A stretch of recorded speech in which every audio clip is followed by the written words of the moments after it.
The investigation into Kane Group had shaken the city to its core.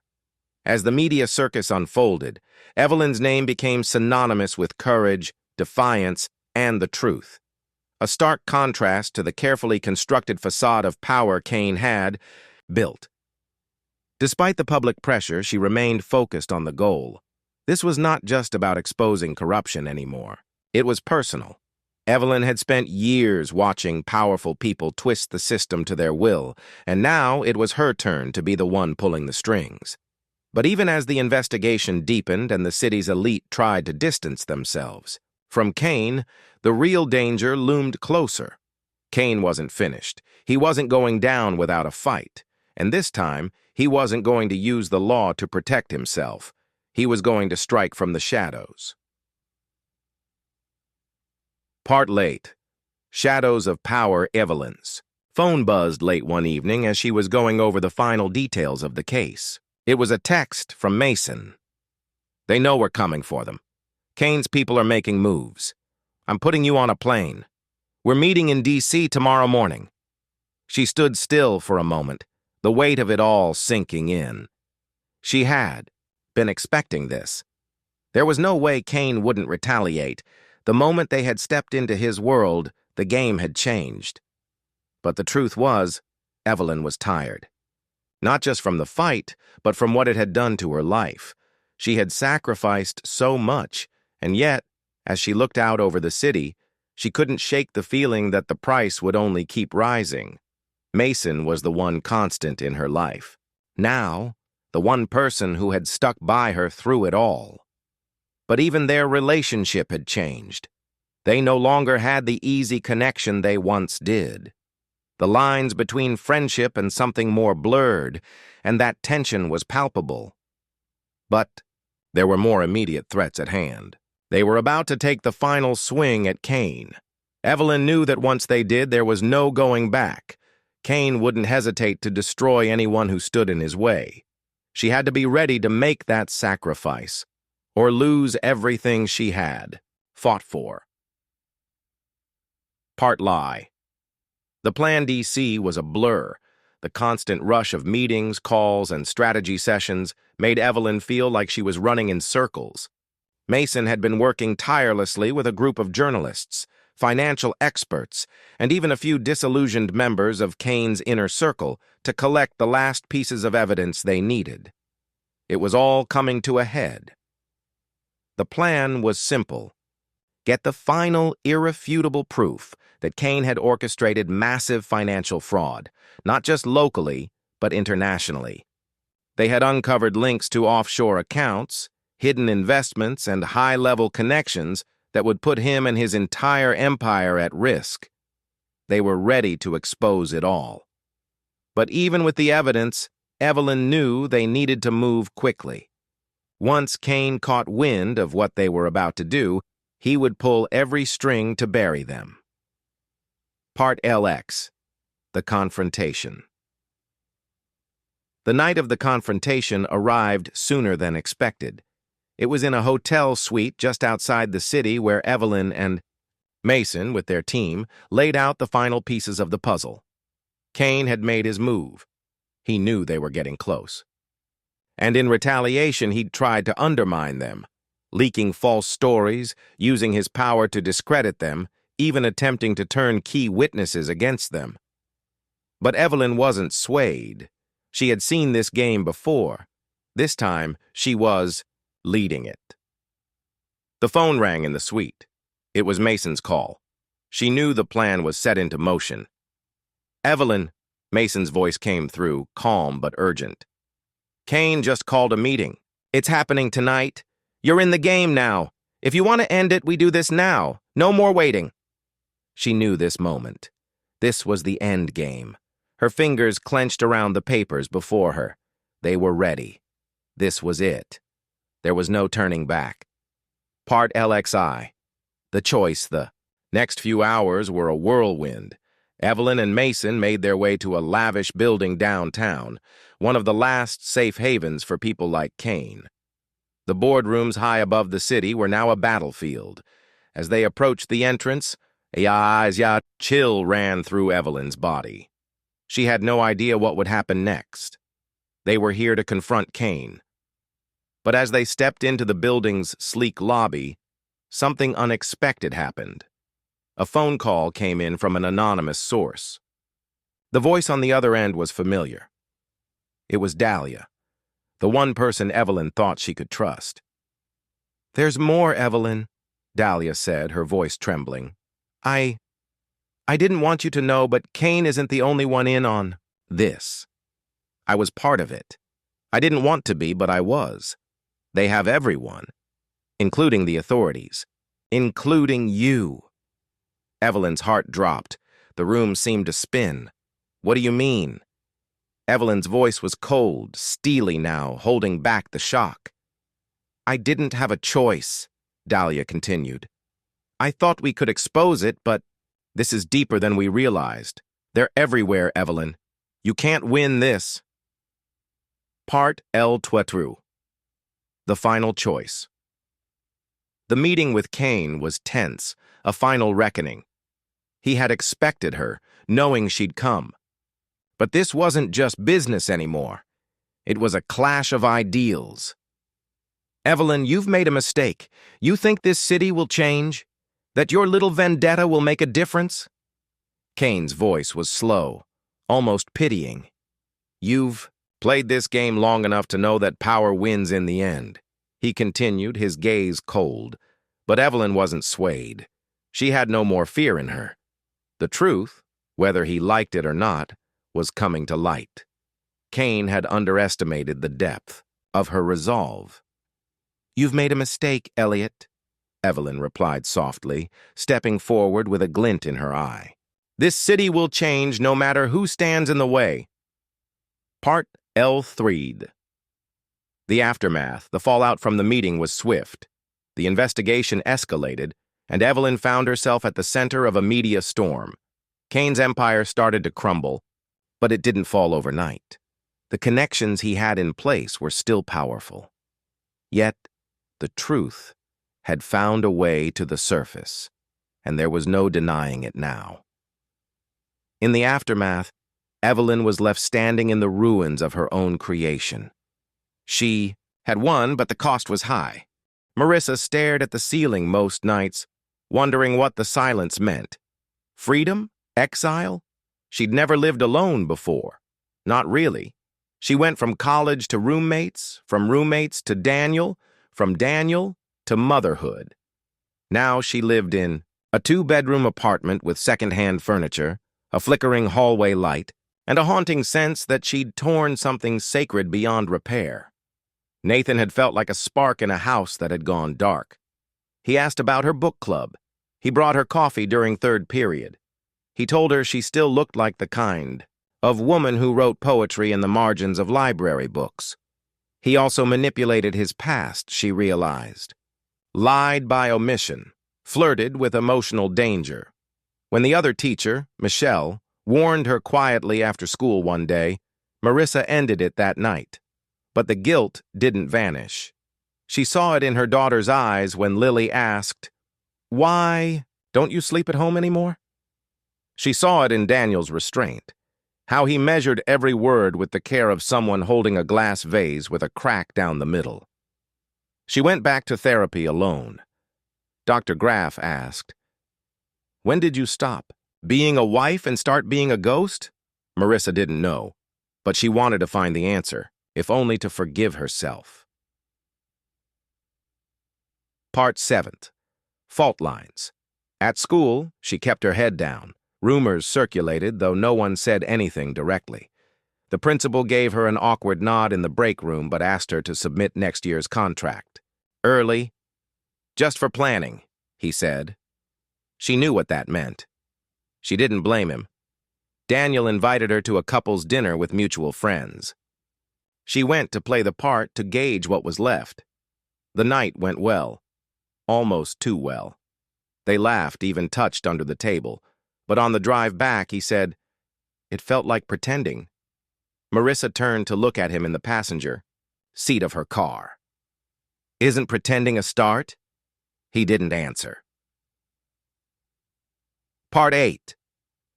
Hollow spaces. Daniel began seeing someone from work. Marissa saw a notification flash on his phone when he showed her pictures of Evan's science fair project. Julia. Witty. Single mom. Marketing. She didn't ask. Didn't have the right. Still, when Lily mentioned that Julia came to a soccer game and sat next to her daddy, Marissa felt the heat rise to her throat. Jealousy. Not of Daniel's affection, but of his ability to move on without burning. Later, that week, she dropped off Evan's forgotten backpack and lingered in the driveway. Daniel opened the door, surprised. "You could have just texted," he said. "I know." She hesitated. "Do you hate me?" He shook his head. "I don't think I do. I don't think I ever did." "What then?" "I think I just don't know who we are anymore." Part 9. The letter. Marissa wrote a letter she never gave him. Not yet. Daniel. I don't expect you to understand why I let someone else into our life, even if I didn't invite him into our home. I could tell you it was loneliness, or anger, or the need to feel alive again. But those are just words. The truth is, I lost myself somewhere between diapers and silence. And I think you lost me too. Maybe long before Nathan. I don't know if I deserve your forgiveness. I just know I wish I could have reached for your hand instead of someone else's. I still love you, but I don't know if that's enough. She sealed the letter in an envelope and kept it in her nightstand drawer. Part X, the choice. They sat on opposite sides of a coffee shop one day. Neutral ground. Neither of them had planned it. A strange coincidence. They locked eyes. No smiles, just acknowledgement. Marissa stood, coffee in hand, walked to his table. "Still black? No sugar?" she asked. He nodded. "Still writing letters you won't send?" he countered. She blinked. "You always knew?" "I always hoped." She sat down. "So what now?" Daniel looked out the window at a couple holding hands in the street. He turned. Back to her. "I think we start with coffee." Final image. The story doesn't end with a kiss or a signature on divorce papers. It ends in between, in the quiet space where trust used to live and might live again. A space full of questions, of bruises healing slowly, of possible forgiveness, and the bittersweet ache of two people asking, what do we do with the love that's left? Lily Shaw had stopped drawing people with faces. At first, it was just a sketch here or there. A faceless mother with yellow hair, a father whose head was a smudge. But then her teacher called Marissa in for a meeting. "It's not alarming yet," she said carefully, "but it might help to talk to her. She's clearly working something out." Marissa nodded, heart sinking. She'd thought they were shielding the children, giving them stability. But children absorb tension like wallpaper absorbs smoke. Quietly, invisibly, until everything smells like fire. That night, Marissa invited Lily into bed, something she hadn't done in months. They lay in silence for a while until Lily whispered, "Did I do something wrong?" Marissa's stomach twisted. "No, sweetie, never." "Then why don't you and Daddy live in the same house anymore?" Marissa turned, brushing Lily's hair off her forehead. "Sometimes grown-ups have problems they don't know how to fix, right away. But we love you. That hasn't changed." Lily was quiet. Then, when people love each other, do they still hurt each other sometimes? Marissa didn't lie. Sometimes. And then we try to make it right, even if it takes a long time. Part 2. A father's choice. Daniel, too, had noticed the drawings. One day, when Lily left her sketch pad on the kitchen counter, he flipped through it. No faces, no mouths, just houses with fences, people standing apart. Julia, the woman he'd been seeing, noticed his distant mood. "She's pulling away," Daniel said. "Kids know when something's broken," Julia replied. "Even if you tape it back together." That night, Daniel ended things with Julia. Kindly. Honestly. I need to see what's still here, he said. With my family. Julia nodded. She wasn't surprised. Part 3. The dinner table. They had dinner together again. All four of them. A rare Saturday when no one had work, soccer, or excuses. Lily watched her parents carefully. She noticed the way her mom smiled a little too brightly, how her dad asked questions that weren't about homework. At one point, Marissa reached across the table to pass him the pepper, and their fingers brushed. Just for a second. Lily drew that moment later, and for the first time in weeks, the parents in her picture had faces. Part 14. Tectonic shifts. Later that week, Marissa knocked on Daniel's door, not the back entrance, not to drop off a backpack. She stood in the doorway like she had 11 years ago on their first date, asking for something she wasn't sure she deserved. I miss coming home here, she said. Daniel hesitated. This isn't just a house, Marissa. It's a graveyard. I know, she said, but maybe we can plant something new on top of it. I'm not asking you to forget. I'm asking if there's still a path. He looked at her, hard. It's not forgiveness yet.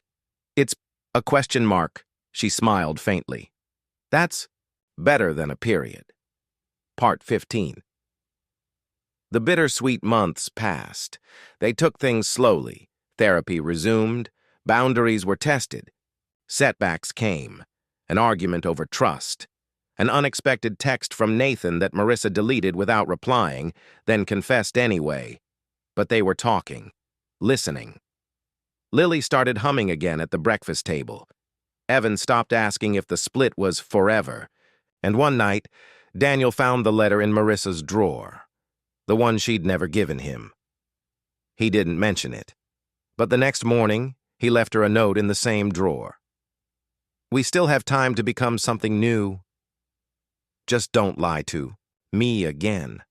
Ever. The final moments.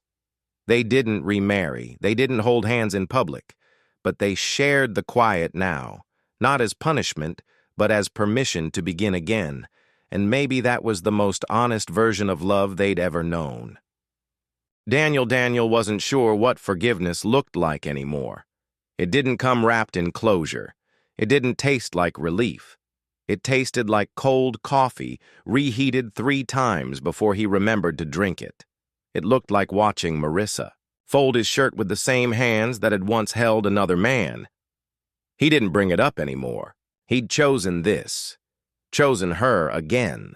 But there were days the ghost of that betrayal floated between them, thin as steam, invisible unless the light hit it just right. One night, while she slept beside him, her hand brushing the edge of his pillow, he stared at the ceiling and whispered, "I'm trying. I just don't know how long I can keep trying without knowing if you'd choose me again." He didn't realize she was awake. Part 17. Marissa's tightrope. Marissa. She heard him. The whisper. And for the first time in months, it frightened her. Not because he doubted, but because she did too. She missed things she couldn't explain. Not Nathan. Not the affair. But the person she became during the lie. Bold, noticed, fully alive. It was like she'd stepped outside her body and become someone else, and now, back in her skin, everything felt tighter. Still, she wanted this. Family. She wanted to believe that love could exist beside memory, not in spite of it. So she kissed him softly the next morning, made breakfast without saying a word. She even told him the truth when Nathan sent her a letter, unopened, scrawled in that familiar cursive. "I didn't read it," she said, setting it on the table. "Do you want to open it together? Or burn it?" Daniel studied it, then slid it into the junk drawer with the expired coupons. "Not today," he said. "Maybe not ever." Part 17. Lily's notebook. Lily, she was 9 now, and she wrote everything down, not in sentences, in drawings. Mom with a shadow behind her, Dad with a rain cloud. But recently, she started writing words under the pictures. They are trying. Trying is like putting a Band-Aid on a heart. Sometimes they smile and mean it. Sometimes they smile and forget. I think love means staying when you want to leave, but not forever. Just long enough to try again. Her teacher found one of the drawings after Lily left it in her cubby. At the next parent-teacher conference, she handed it to Marissa, who read it with tears in her eyes. She's very observant, the teacher said quietly, and very forgiving. Part 19. The dinner with strangers. Daniel and Marissa went to dinner at a new couple's house from Daniel's work. They weren't friends yet, just acquaintances who wanted to socialize. The wife, a woman named Claire, was charming, sharp, too sharp. At one point, after Marissa got up to refill her wine, Claire leaned in and said softly to Daniel, "You know, a man like you, loyal, steady, is a rare find these days. Some women don't know what they've got until they ruin it." Daniel's jaw clenched. "And some women know exactly what they've got. That's why they fight like hell to fix it." When Marissa returned, he reached for her hand across the table and didn't let go. Part Thanks. Slow burn, open wounds. They weren't perfect. They still slept back to back sometimes. They still disagreed on parenting, money, forgiveness, but they also started dancing again, clumsily. In the kitchen to old playlists. They sat at Lily's soccer games together and whispered private jokes. They let the wound breathe instead of pretending it had healed. One Sunday morning, Lily crawled into their bed, placed one of her drawings on their pillows.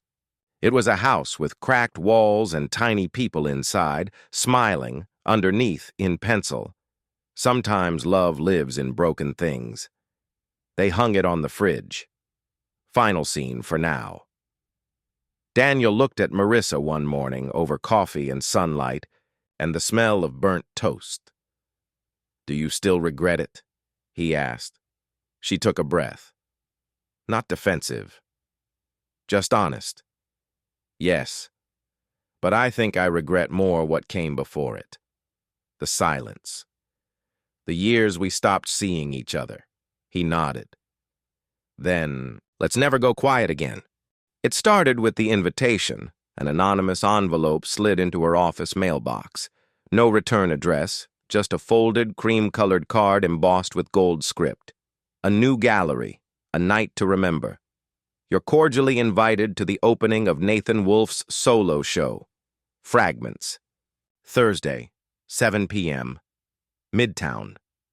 She stared at it for 10 minutes before sliding it into her purse. She didn't tell Daniel. Not yet. Daniel, he knew something was wrong before she said a word. Her silences weren't the same anymore. They had a weight, a direction. He waited until bedtime. "Who was the letter from?" She paused, then handed it to him. He read it once, didn't speak. Then quietly, "Why would he send this now?" "I don't know," Marissa said. "Maybe to twist the knife. Maybe because he thinks he still owns a part of me." Daniel met her eyes. "Do you?" "No," she said. "But I think he believes I do." Partway through, ghosts on display, the gallery, it was raining that night. The kind of warm spring rain that made the city glisten. Daniel came with her, uninvited but unwilling to let her walk into the past alone. The gallery was sleek, minimalist. Exposed brick. Cold wine. Softer lies.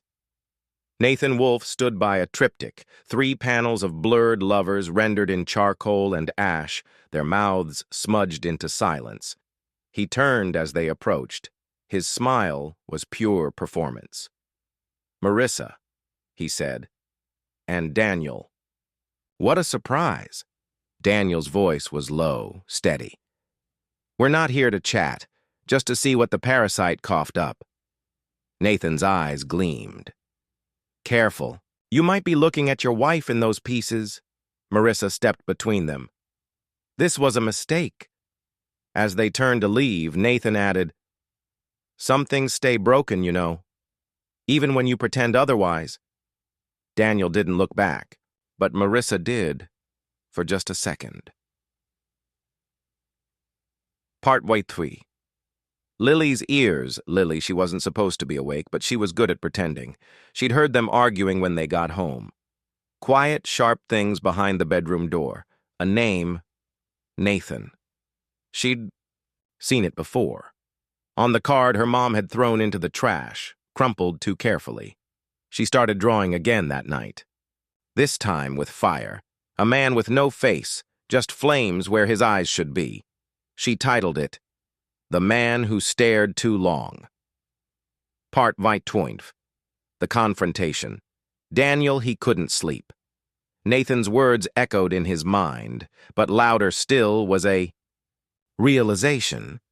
He'd been so busy trying to rebuild trust, he hadn't asked himself what Marissa needed to forgive herself. She was still haunted. And maybe so was he. The next day he left work early and drove to the gallery. Nathan was there, of course. Drinking espresso, soaking in his own genius, Daniel walked up to him calmly. "Stay away from my wife." Nathan laughed. "You think she came because she loves you?" Daniel didn't flinch. "No, she came because she loves us. That's more than you'll ever have." Then he dropped something on the table. A USB drive. Nathan blinked. "What's this?" Daniel smiled grimly. "Security footage from your old firm. Looks like you were falsifying invoices. And guess who has friends at the state attorney's office now?" Nathan paled. "This is your warning," Daniel said. "Disappear." Part 25. Love Under Pressure. Marissa, when Daniel told her what he'd done, she didn't yell. She cried. Not out of fear or anger, but because for the first time she realized he hadn't stayed just to keep the family together. He stayed because he still believed in her. They sat on the couch that night, knees touching. Saying nothing, and then quietly Marissa whispered, "I don't want to keep pretending we can go back." Daniel took her hand. "Neither do I." "Then let's build something new," she said. "From scratch, no nostalgia, no ghosts." Final moments. Bittersweet. Lily's drawing of the fire-eyed man made it into her school's spring showcase. When Daniel and Marissa stood in front of it, hand in hand, she looked up and asked, "Did he scare you?" Daniel knelt. "He did, but not anymore." Marissa nodded. "Some monsters go away when you stop feeding them." Lily smiled and skipped off toward the cookies. Daniel looked at the drawing again. "She sees more than we give her credit for," he said. Marissa exhaled. "She's teaching us how to be brave. Forgiveness is not the same as forgetting." She knew this, but there were still days she wanted to pretend the affair never happened, that Daniel hadn't blackmailed Nathan, that Lily didn't understand more than she should. That was the problem, with lies. They echoed. One evening, while reorganizing the kitchen drawers, Marissa found a small envelope tucked behind the cutlery tray, one she hadn't seen before. Inside was a note. Handwritten. From Nathan. "I know what he did. I know what you covered. If you think this is over, think again. You didn't just cheat, Marissa. You stole something." Her breath caught. She stared at it for a long time, her fingers trembling. What did Nathan mean? Part makes his fan. Daniel's files Daniel. She waited until Lily was asleep. He was in the study, back turned, when she spoke. "You told me everything, right?" He paused. "Just long enough." Marissa held out the note. "This was in the drawer, behind the silverware." His face went blank. Then a slow, deliberate exhale. "I didn't tell you everything," he said, "because I thought I'd already lost you once. I didn't want to risk doing it again." She sat, heart pounding. "After the firm fired Nathan," he continued, "I found out he'd been siphoning off client accounts, art sales mostly, through shell companies. I traced one of them back to a joint account he tried to open, with your name on it." Marissa blinked. "My name?" "He forged it," Daniel said. "Used your ID from a gallery event. The police couldn't prove it without dragging you in. I killed it quietly. To protect you. She stared at him, stunned. You never told me. Because I thought you were still in love with him, and if I told you he was trying to use you as cover... He shook his head. I didn't want to. Break you. Her voice was ice. You didn't trust me. He looked up. You didn't trust me first. Part lucky wait. Lily's truth Lily. She was 11. Not stupid. She'd overheard enough. Her mom's voice cracking. Her dad's storm silence. She started sleeping with her bedroom door cracked, listening, waiting. Then one afternoon, she found a box in the garage labeled Art Donations. Old canvases, faded sketches. One had her mother's signature. But another canvas, hidden behind the rest, was signed in red ink. M. Wolfe. She didn't understand the name, but she understood secrets. That night, she asked her mom straight out, Did you used to love someone bad? Marissa froze, then nodded slowly. Yes, sweetheart, I made a mistake, but I'm trying to be better now. Lily just looked at her. I think you already are. Part 9. Choices Daniel and Marissa. They took a weekend away, just the two of them, before the school year ended. A small B&B by the coast, quiet and windswept. They didn't talk about Nathan. Not directly. But at dinner, Daniel asked, Do you still think about him? Marissa looked at the waves beyond the glass. Sometimes, she admitted, but not the way you think. He waited. I think about the version of me who loved him. Who needed something from someone reckless? Because I was too afraid to ask for it from you. Daniel looked down at his plate. And what do you need now? She reached across the table. Truth, even when it hurts. He squeezed her fingers. Then we start there. Final moments, open, bittersweet. They returned home. Things weren't magically fixed. Daniel started therapy. Marissa went back to painting. This time, her own pieces. Lily, curious and bold, asked to take an art class. She painted a tree once, one side burned, the other full of leaves. She called it Still Standing. Autumn had crept into the city slowly, painting the sidewalks gold and the skies a bruised gray. Marissa was standing outside Lily's new art class when her phone vibrated. Unknown number. She answered out of habit. A man's voice. Calm. Measured. Your daughter has talent. Her blood froze. Don't worry, I haven't done anything yet. Click. She stared at the phone, the silence thick with threat. Part had or oint. The folder on the desk, Daniel. He came home to find Marissa pacing the kitchen, pale and furious. He called me. Daniel's stomach dropped. Who? You know who, he went straight to the safe in his study. The one even Marissa hadn't seen him open since spring. He pulled out a folder. Nathan Wolfe.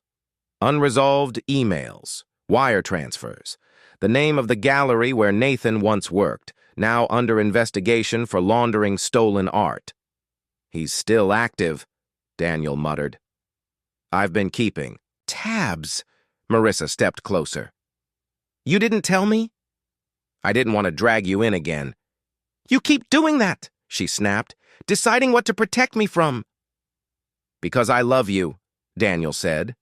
Because I've already seen what this man is capable of. Part 22, the gallery opening Lily. The teacher had picked one of Lily's paintings for the local youth showcase at the Monroe Gallery. It was the first time Marissa had smiled without hesitation in weeks. That night, the gallery was crowded, filled with strangers drinking wine and murmuring over student art. Marissa and Daniel stood close, visibly proud. And then, just for a second, Marissa spotted him, in the far corner, clean-shaven, a wine glass in hand. Watching. Nathan. She turned to Daniel, but when she looked back, he was gone. Part T3. A private meeting, Marissa. She found the note under her windshield the next morning. Tomorrow, 8 p.m., behind the old pier. Come alone, or Lily's show isn't the last place I'll be seen. She didn't tell Daniel. Not because she didn't trust him, because she wanted this over. She went.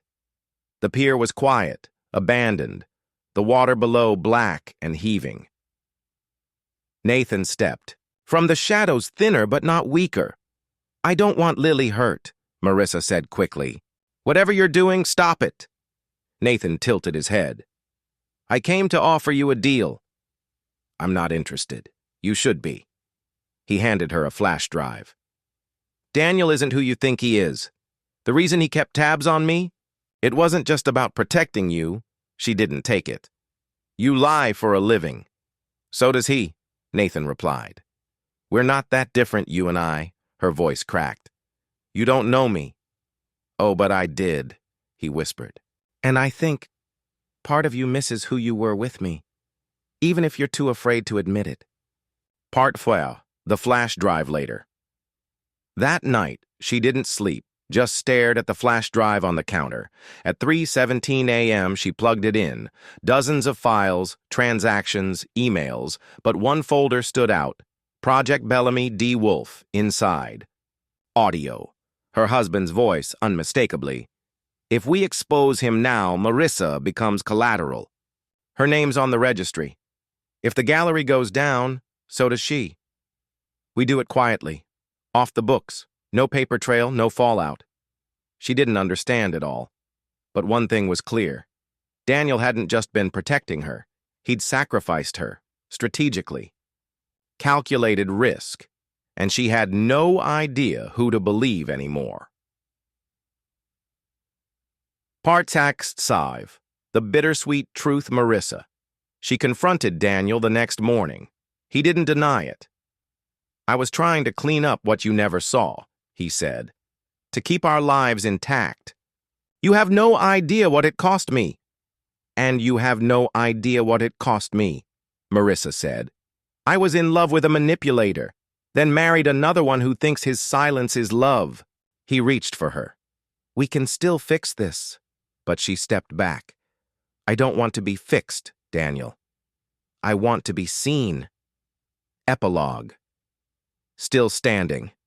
Marissa didn't leave. Not yet. But she moved into the guest room, started painting. Again, seriously this time. Not for therapy. For herself. Daniel let her. Lily's painting won 3rd place at the district art fair. She titled her next piece, 2 Faces, 1 Shadow. When asked what it meant, she just said, My parents are figuring things out. Nathan disappeared again. But the fear didn't. Only now Marissa didn't run from it. She used it as brushstroke, as fire, as truth. She woke early now, not from anxiety, but from the quiet. There was no Daniel beside her, no thrum of legal news playing from his phone before dawn, just the soft creak of old pipes and the smell of paint and paper from the bookstore below. Lily was still asleep in the next room, and Marissa stood at the window in her robe, coffee cooling in her hand, watching the street slowly come alive. The mural was almost finished. She called it Aftermath. It didn't try to be beautiful, just honest. That was enough. But sometimes, in the reflection of the glass, she still saw a woman torn in half by loyalty, by regret, by a love that had once felt safer than truth. Part 3. Daniel's penance, Daniel? His office was smaller now. Half the view, none of the prestige. He lost clients. The firm distanced themselves quietly, but not unkindly. A few old friends still met him for lunch, but the conversations had shifted. Cautious. Measured. He spent most of his time on pro bono work these days, helping artists caught in contract, disputes, non-profit galleries, low-income creatives, work with no applause, no headlines, the kind of work Marissa would have respected. Sometimes, when he couldn't sleep, he listened to her old voicemail. She hadn't changed it. Hi, this is Marissa. Leave something honest. He never left a message. Part 3. Echoes Lily. She was drawing more now, not just what she saw, but what she felt. At school, her teacher asked her to describe her newest piece. It's about how people can be full of secrets and still love you, she said, even when it hurts. Her teacher blinked, then just nodded. Daniel picked her up that evening. She talked the whole drive about her project, her dreams of applying to an arts camp that summer. At a red light, she looked at him suddenly. Do you think Mom's happier now? He hesitated. I think she's truer. Part X Live. The Encounter Marissa. She saw Daniel again in the most unexpected way. A rainy Thursday. She ducked into a gallery to escape the storm, and there he was, standing, quietly before a large abstract canvas, soaked and still. He turned. Their eyes met. Hey, he said. Hey, she replied. They didn't embrace, didn't run, just stood there, as if the years between them had formed a third person neither of them quite knew. I like this one, he said. She nodded. It's mine. He blinked, surprised. You never signed it? I didn't think I needed to. Silence lingered, but not coldly. Finally, Daniel said, I'm proud of you. She smiled, small but real. I know. Part XLV. After the storm, they walked in the rain, not touching. They talked about Lily, about art, about the news, the future. Not about the past. It was there, but it didn't need to be relived. Before they parted ways, he asked quietly, Would you ever want to try again? Marissa looked at him, rain dripping from her lashes, her hands tucked deep into her coat. I think we became better people by losing each other, she said. And that has to mean something. He nodded, accepting. It. She leaned in, kissed his cheek. For what it's worth, she whispered. I did love you, just not enough to disappear for you. Epilogue. Still becoming. 6 months later, Marissa's work was featured in a collective exhibit titled Unmade and Rebuilt. Lily helped hang the final piece. Daniel attended, stood in the back, quiet and unseen. He didn't need recognition, just a moment of witness. As Marissa thanked the audience, her eyes found his. No promises, no illusions, just two people who had once shared everything and now shared only the truth of their distance. And somehow that was okay, because love isn't always meant to last. Sometimes it's meant to teach. Elise Reset started with a name she hadn't heard in over a year. Nathan Wolfe. She was at her desk, sifting through a minor customs investigation, routine seizure of artwork from an Eastern European cargo ship, when the manifest caught her. I, sender, T. Lefebvre, C.O. Wolfe International, Rotterdam Branch, Wolfe International. Elise remembered it from the metadata in the flash drive Marissa gave her. Daniel's name was tied to Wolfe, not just personally, but through consulting. Paperwork filed with a now-defunct offshore trust, and now Wolfe was back. Shipping paintings through names that hadn't existed 2 years ago. Something smelled like rot in fresh canvas. Part IXO. A visit to Marissa Elise hadn't spoken to Marissa in months. But when she knocked on her studio door, Marissa wasn't. Surprised to see her. You're not here for coffee, Marissa said. You found something. Elise handed her a printed photo, blurry, from a dockyard security cam. A man, older but recognizable. Nathan. He's in Europe, using aliases, rebuilding his network. I thought the feds, they only burned one layer. He's still got hands in places no one's looking. Marissa stared at the image, her jaw tightening. Why tell me? Because I think he's trying to pull Daniel back in. Part Exos. Daniel's choice. When Elise contacted Daniel, he didn't run. He met her at a cafe in the financial district, an open place, public, controlled. "I don't work with Wolf anymore," he said before she sat. "I haven't for over a year. But he's trying to reopen channels. Names linked to your old offshore filings are active again." Daniel rubbed his eyes. "I severed those ties." "Maybe. But what? If Wolf's not done with you?" He paused. "If he tries to drag Marissa into this again, that's why I'm here," Elise said. "We need to shut it down, permanently." Part Sanai. The proposal, Elise. She had a plan. Expose Wolf's new pipeline before it's fully operational. But she needed someone on the inside, someone who knew the codes, the systems, the language of deception. Daniel. He hesitated. "I have a daughter," he said. "I'm not risking everything again." Elise leaned in. "You already risked her when you didn't walk away sooner. This is your chance to make it count." He looked away, jaw set, then nodded. Part L. The Return Marissa. She watched him from her window again. Daniel walking up the street with Elise beside him. Lily was away at camp. The house was silent. When they came in, Elise explained the plan. Marissa didn't speak for a long time, then, "If Wolf sees you working with her, Daniel, he'll come for you." "I know. He might come for Lily." Daniel swallowed hard. "Then I'll stop him first." To be continued. This next act opens a darker chapter. Daniel stepping into the gray again, not for wealth but for justice. Marissa caught between anger and concern. Elise hunting truth through the layers of Wolf's criminal art empire. It felt like a different version of him. The one sitting across from Elise in a crowded cafe, discussing strategy instead of silence.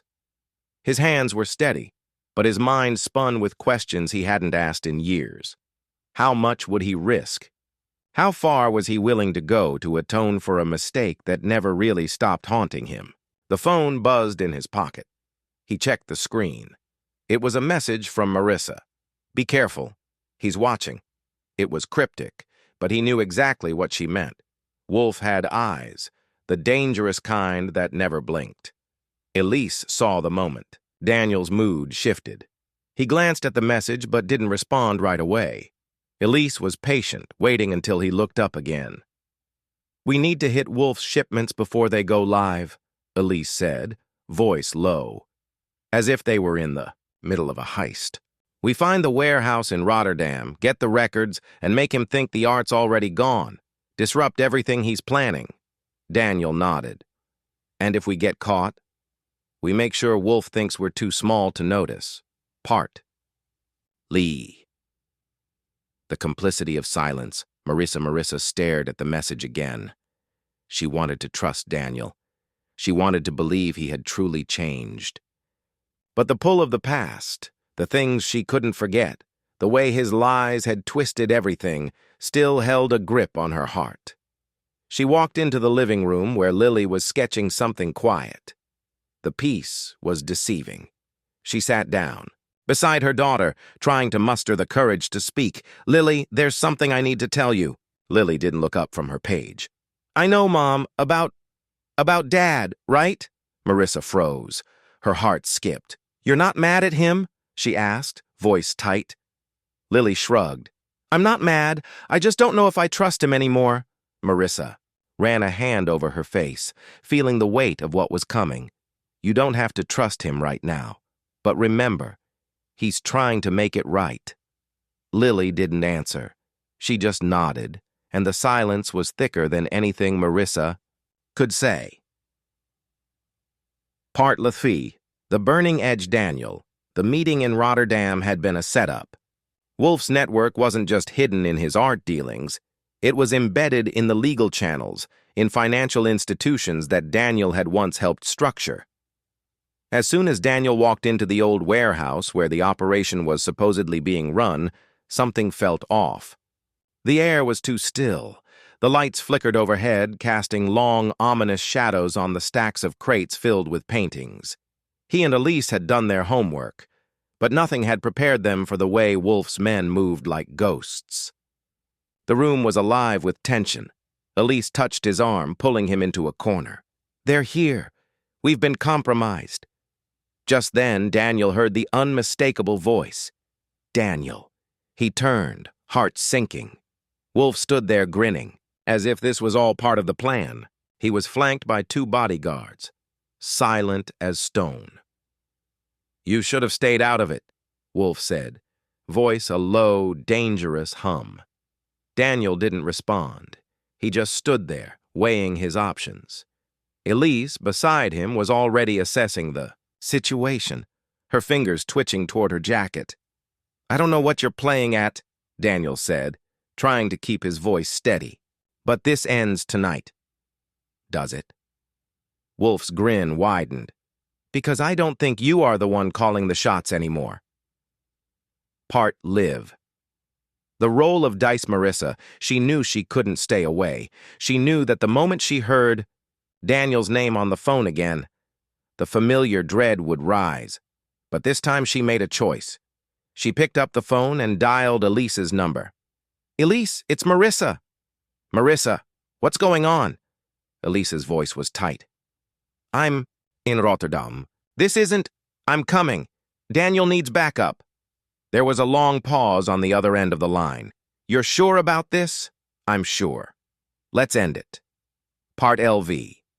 The final moves Daniel Wolf had anticipated every move. He'd set the trap with the precision of a man who had nothing to lose.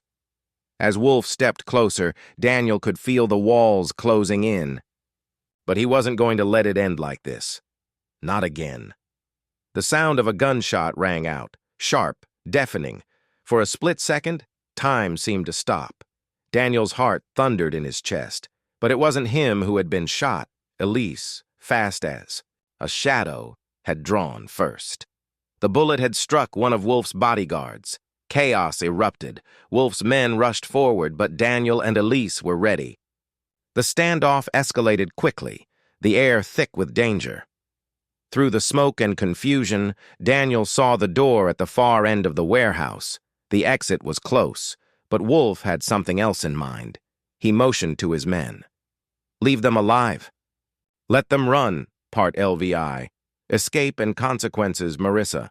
Marissa arrived at the warehouse just as the sirens wailed in the distance, echoing through the still night. She saw Daniel and Elise emerging from the shadows, disheveled but alive. The moment their eyes met, something shifted. He didn't have to say anything. She could see it in the way he held himself. Tired, broken, but standing. She reached for him, not knowing what came next. "Is it over?" she asked, her voice low. "For now," Daniel said, his voice rough. And then, like they were both trying to piece together something fragile, they stood there, suspended between what was and what might be. The road ahead wasn't clear. They weren't sure if they'd ever get back to something like peace. But maybe, just maybe, there was a chance. Epilogue. The threads of Hopas. The investigation unfolded. Wolf's empire began to crumble, piece by piece. The art world buzzed with the implications, brought down not by scandal but by truth. But for Marissa, Daniel, and Lily, the process of rebuilding wasn't about the art, the crimes, or even the headlines. It was about trust. It was about what was real. They didn't know what the future held, but they knew they had one chance to decide if the pieces of their past, of their future, could finally be woven back together. The days that followed felt like the slow unraveling of a dream. It wasn't just the fallout from the warehouse, though that still lingered in the form of questions from the authorities, surveillance footage that painted them all in a less than heroic light. It was the fact that nothing would ever feel the same again. He hadn't been sure what he expected when he returned home to Marissa, but the silence between them was oppressive. Lily's absence, though, was what really gnawed at him. She'd stayed with a friend for a few days, but Daniel could feel the distance growing with every second that passed. Marissa watched him from the kitchen, but didn't speak. She just moved about the room, her every action deliberate and careful. They had both been careful ever since the night at the warehouse. But Daniel knew that this delicate dance, this attempt at keeping everything together, wasn't sustainable. The phone buzzed in his pocket. He took it out and saw an unknown number. "Hello? Mr. Foster?" The voice on the other end was calm, but there was an undercurrent of urgency. "This is Detective Harrington. We need to speak with you about the situation at the warehouse." Daniel closed his eyes, the weight of the investigation still bearing down on him. "I'm listening." Part Ilvikt. Unfolding Lies Marissa had always prided herself on her ability to hold things together, to keep her emotions in check. But with each passing day, that resolve was beginning to crack. She couldn't stand the way things were between them. The tension in their home was suffocating, and every time she looked at Daniel, she felt the echoes of the lies, the betrayals, and the years of mistrust that had built up between them. When she heard Lily's footsteps in the hallway, her heart sank. Lily had come home, but she hadn't said a word. Instead, she had retreated to her room. Marissa decided it was time to speak to her. They needed to have a conversation. It was time to lay everything out on the table. But when she knocked on Lily's door, it wasn't the walls of silence she had expected. It was the sight of her daughter sitting on the edge of her bed, phone in hand, a faint smile tugging at her lips. "Mom," Lily said, not looking up. "We need to talk." Marissa froze, unsure of what to say. I know what happened," Lily interrupted softly. "And I know you're angry at Dad, but I don't think it's that simple." Marissa's heart tightened. "It's not." Lily finally looked up, meeting her mother's eyes. "I'm not sure I can ever forgive him, but I think I understand why he did it." Her voice was quiet, almost like she was speaking to herself. "It's complicated. For you both." Part likes. The past revisited Daniel. It was evening when Daniel returned home after his brief meeting with the detective. He had nothing more than the usual cold promises of further investigation, nothing that would lift the weight off his chest.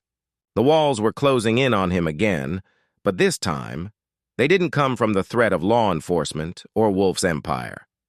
They came from the weight of Marissa's gaze. She was waiting for him in the living room, the space between them, as wide as an ocean. "I need to know, Daniel," she said softly but firmly. "What was it all for? The lies, the running, the way you hid everything from me?" He swallowed, not knowing where to begin. He was still holding on to a thread of hope that they could find a way back to each other, even after everything that had happened. But the truth was, he wasn't sure if they could. Maybe he'd been fooling himself all along. "It wasn't about the money, Marissa," he finally said, his voice thick with emotion. "It wasn't about the business or the power. It was about me.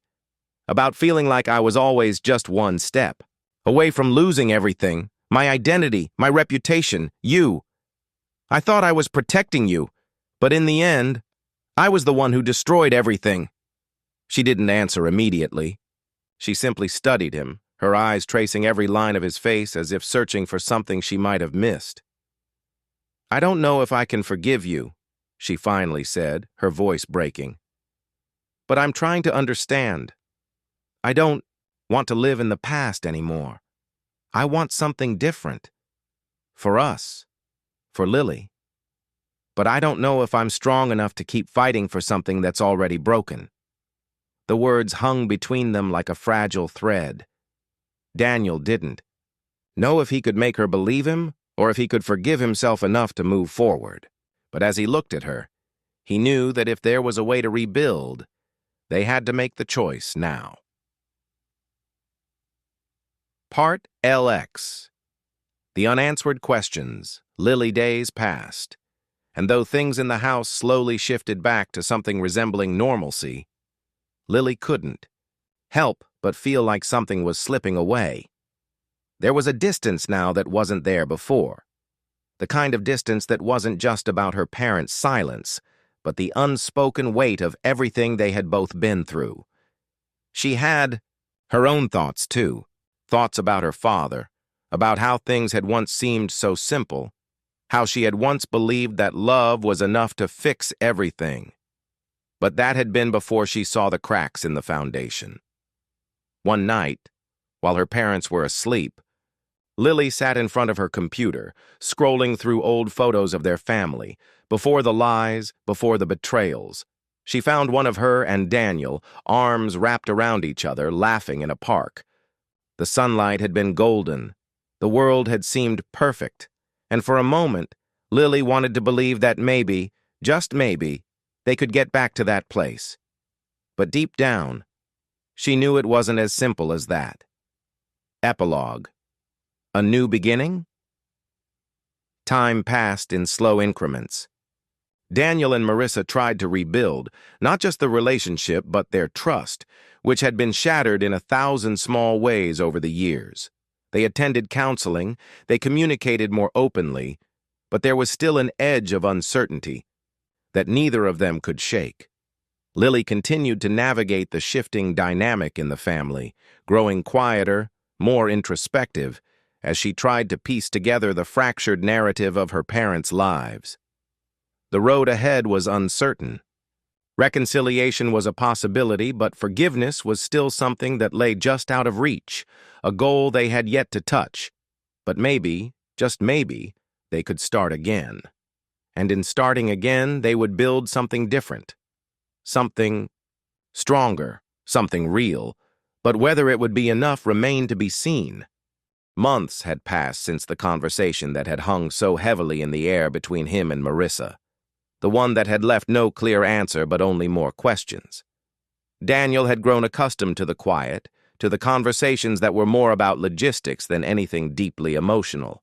The life they shared had narrowed into routines, shared meals, brief exchanges about work or Lily's school projects, but there was no spark, no easy laughter, no warmth that used to linger between them like an unspoken promise. And yet, he couldn't give up on her. Maybe it was because he believed, somewhere deep inside, that what they had before all of this, before the lies, before Wolf's manipulations, before the secrets, was real. He had convinced himself that he could make up for everything. But as the days stretched into weeks, he couldn't shake the feeling that Marissa was holding him at arm's length, unable or unwilling to let him back in.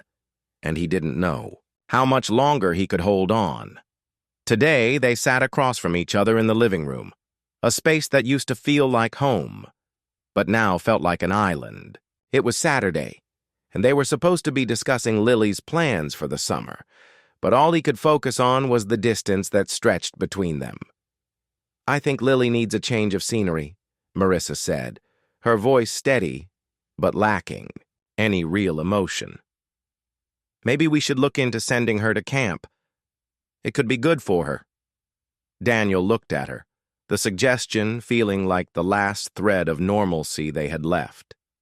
He had heard the words, but they didn't feel like the solution. "Not anymore." "What about us?" Daniel asked, his voice softer than he intended. "What about what we need?"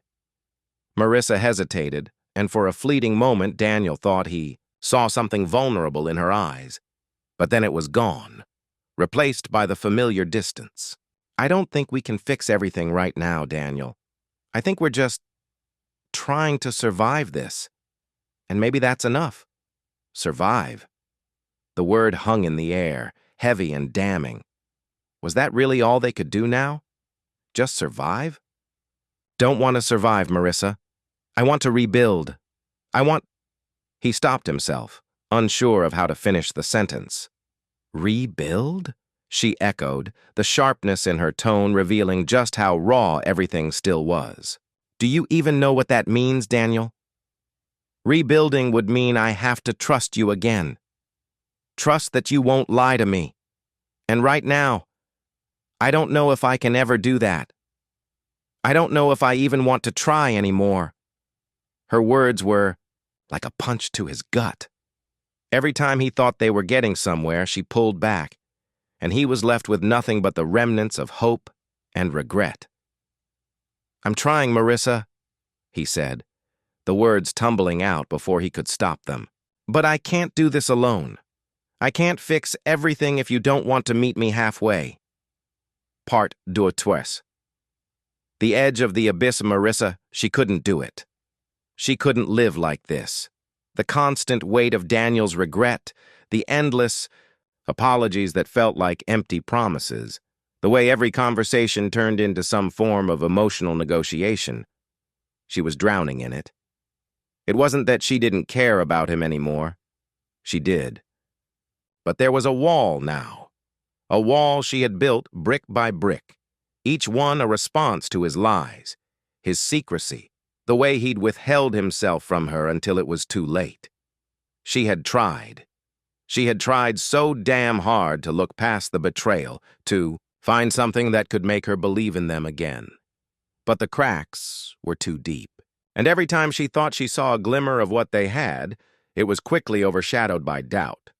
Lily was growing up too fast, and Marissa couldn't help but feel like she was setting the wrong example. She didn't want her daughter to think this was normal. She didn't want her to think that staying in a broken relationship, for the sake of appearances or hope, was the right thing to do. But what was the right thing to do? How could she walk away from a man who had once been her everything? The father of her child, the man she had loved. How could she break up their family? Part 3.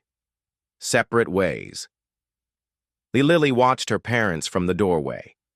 They were talking, again, but it wasn't the kind of talking that made her feel safe, like when she was younger and everything felt like it could be fixed with a hug. No, this was different. There was a coldness in their voices, something that had been missing for so long. She didn't know what to do. She had always thought that love could fix everything. But now, watching them, watching her mom with her arms crossed tightly, Daniel pacing like a trapped animal, it didn't feel like love anymore. She wanted to be angry. She wanted to shout at them both for making everything so complicated. But, more than anything, she just wanted things to go back to the way they used to be. But that wasn't possible. Not anymore. Her phone buzzed, snapping her out of her thoughts. She glanced at it, seeing a text from her best friend. "You okay?" Lily didn't respond right away. Instead, she stood in the doorway, feeling the weight of her parents' unspoken words and wondering if they would ever figure it out, wondering if they would ever find their way back to each other. But there was no answer to that. Not right now. Maybe not ever. Part Laugh. Moving on, Daniel days passed, and the conversation in the living room had lingered with Daniel like a ghost. He kept telling himself he was doing everything he could to make things right. But he could feel it. Marissa's heart wasn't in it anymore. The gap between them had widened so far that even his most desperate attempts at reconciliation felt hollow. One afternoon, when he walked through the door after work, he found a small envelope on the kitchen counter. His name was scrawled across, the front in Marissa's handwriting. He opened it carefully, not knowing what to expect. Inside there was a single sheet of paper. "I need time, Daniel. I need to figure out who I am without you. I think we both do. Please don't try to fix this. I'm not ready for that yet." The words hit him like a ton of bricks. She wasn't leaving. Him. Not yet. But she was pulling away, and that was the beginning of something he wasn't sure he could stop. Epilogue. The possibility of peace. Marissa sat on the balcony that evening, staring at the horizon. The sun was setting, casting long shadows over the city below, and for the first time in months, she felt a small sense of peace. She didn't have the answers. She didn't know if she would ever forgive Daniel completely, or if they would ever be the family they had once been. But she knew she had to take care of herself first. She had to find a way to heal, to move forward, whatever that meant. For now, that was enough. The story ends with a sense of ambiguity, a recognition that Some relationships can't be easily fixed. Daniel and Marissa are left in limbo, with the possibility of reconciliation still on the table but uncertain. They both understand that their healing, if it's even possible, will take time, and that it might not look anything like what it was before. The reader is left with a sense of quiet reflection, unsure of what the future holds, but knowing that each character must navigate the complexities of their own emotional landscape in order to find peace. The days had been longer since Marissa's letter, and the air in the house felt thicker, like it was waiting for something to shift. Daniel couldn't deny the small, nagging thought in the back of his mind that perhaps she wasn't just distancing herself from him. Maybe there was something more, something that he didn't know. It wasn't that he didn't trust her, at least not completely. But there was something about her guardedness, the way she spoke less and less, that made him uncomfortable. She had started going out more, sometimes late into the evening, sometimes for hours at a time. He hadn't asked her where she went, not because he didn't want to know, but because he was afraid of what he might hear. One afternoon, he found himself standing outside her office, looking through the blinds of the door, the murmur of conversations drifting in. A part of him knew it was irrational. He shouldn't be spying, shouldn't be questioning her actions so much. But the need to understand what was happening to their life together had taken hold of him. He turned away, his heart hammering in his chest, and walked back to his car. He didn't know what he was looking for anymore, but he was certain that he wasn't going to stop until he found it. Part Elsie. The phone call, Marissa, it was just a phone call. That's all it was. But when Marissa heard her phone buzz on the kitchen counter, she froze. The name on the screen made her stomach lurch. Wolf. She had told herself, over and over, that she was done with him, that she was putting the past behind her. Yet, here he was, his name still haunting her even after all these months. It wasn't just the affair anymore. Wolf had wormed his way into her life in ways that left scars, things Daniel never even knew about, things she couldn't tell him. "Hey," she answered, her voice betraying none of the chaos that was swirling inside of her. "Marissa." Wolf's voice slid through the line like a snake. "I know it's been a while, but we need to talk. There are things you need to know about." "What happened with Daniel? Things he hasn't told you?" Her hand tightened around the phone, her pulse quickening. He couldn't be serious. After everything that had happened, the lies, the betrayal, he still thought she owed him her attention? "Leave me alone, Wolf. I don't want anything to do with you." His laughter was cold, distant. "It's not about what you want, Marissa. It's about what you need to know." She hesitated. There was a part of her, despite the anger, despite everything, that couldn't ignore the twinge of curiosity. What could he possibly have to say? And why did she still feel like there was more to the story, more that Daniel hadn't told her? "I'm listening," she said, more out of necessity than desire. Part 7. The Revelation Wolf. On the other end of the line, Wolf smiled to himself. This was what he had been waiting for, an opening. He could feel her interest peaking, even if she didn't want to admit it. He had always known how to manipulate her, how to twist her emotions until they were just right for him to strike. "Daniel's been keeping secrets, Marissa. You know that, right?" Wolf's voice was silky, calculated. "He's not the man you think." "He is!" Marissa's heart began to race. She gripped the counter, leaning forward, unable to pull herself away from his words. "What do you mean?" she asked, her voice barely a whisper. "Do you remember how I told you there was more to what happened between us? More than just the affair?" Wolf continued, his voice smooth as velvet. "Well, there's more to what Daniel has been hiding. He's been digging into things he shouldn't have, getting into business that isn't his. Things that could change everything for you, for both of you." Her breath caught in her throat. She knew something wasn't right, but this felt like a bomb being dropped in her lap. "Wolf, what are you talking about?" He paused for a moment before replying, his voice laced with satisfaction. "I'm saying Daniel has been looking into your past, Marissa. Things you've worked so hard to bury. Secrets that you've never told him about. And he's been doing it behind your back. Does that sound like someone you can trust?" Her mind raced, trying to process the words. She had kept her past hidden, so much of it at least. The things she had done, the things she had been forced to do to survive before meeting Daniel. But that was in the past, wasn't it? "Is this about me or about you, Wolf?"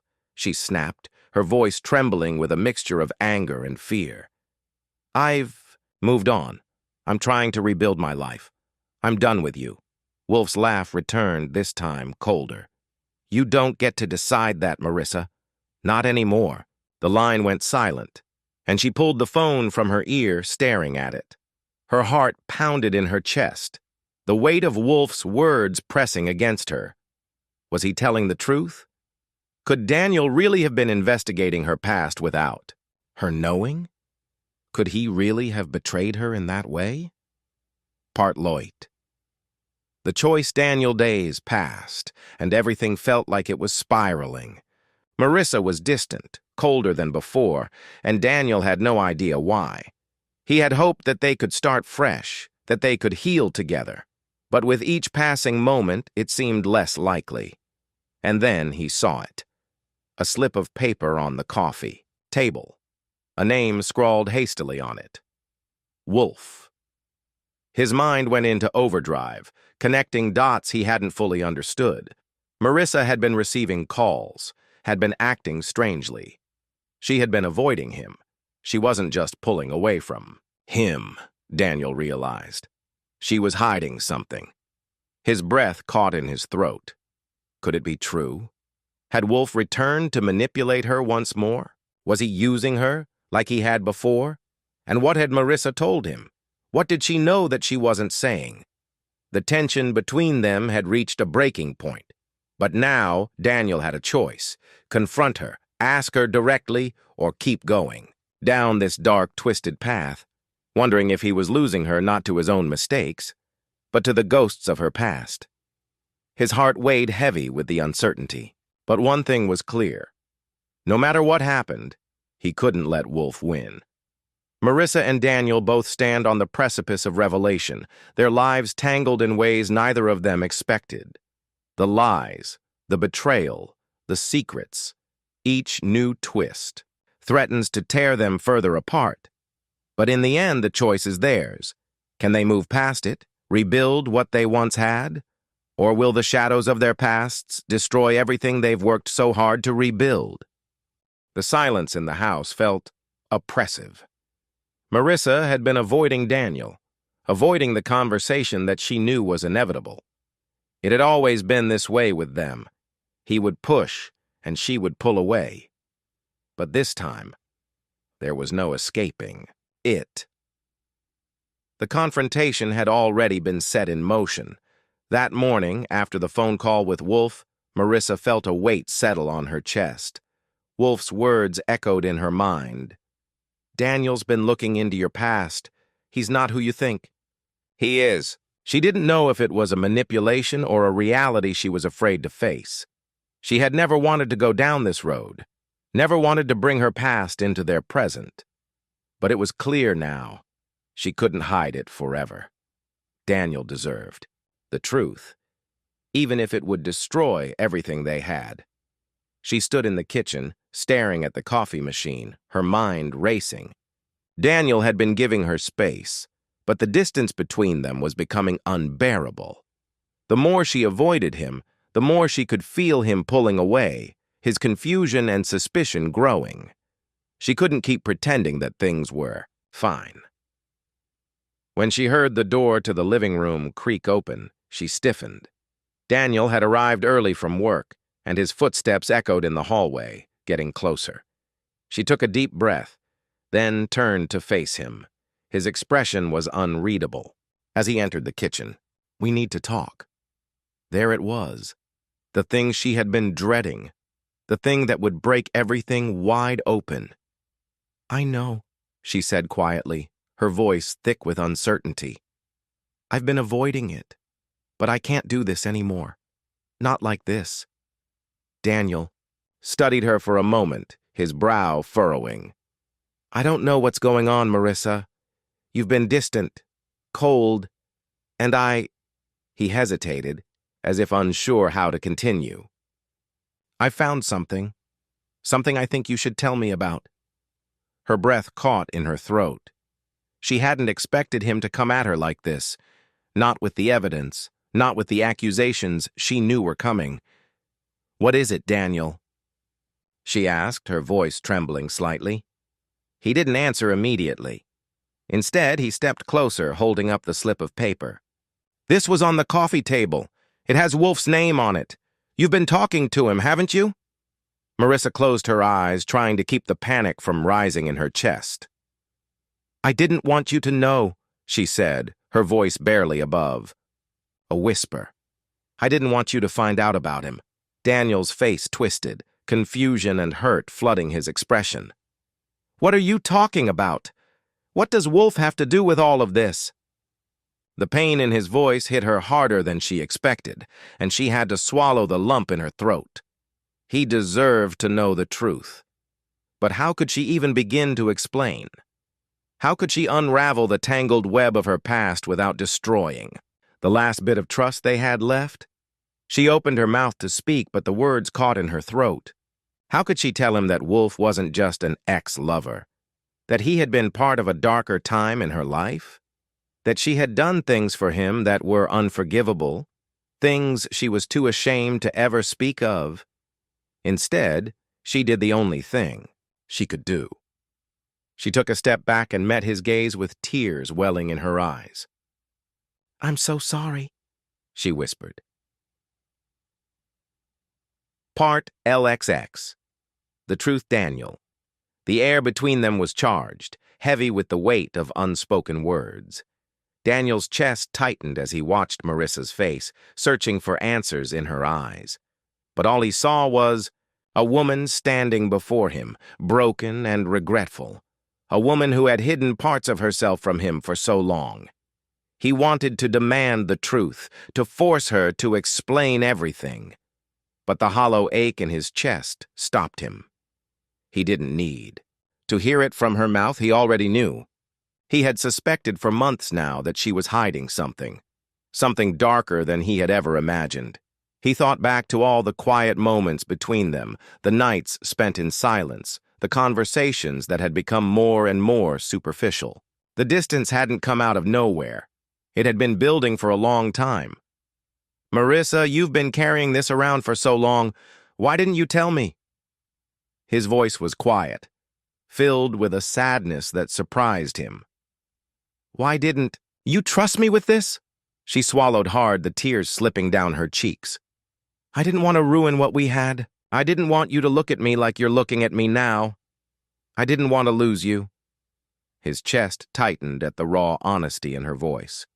But at the same time, the anger he had been holding in for so long flared up.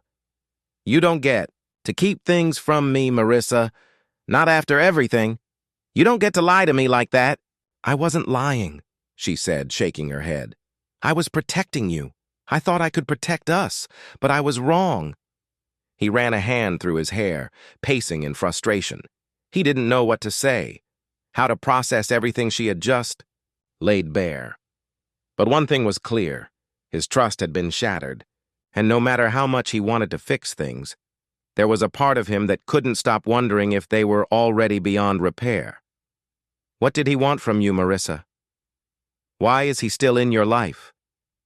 Her eyes lowered, and her voice trembled when she answered. "Wolf, he never let me go. He had things on me, things I couldn't outrun. And when he came back into my life, I didn't know how to say no."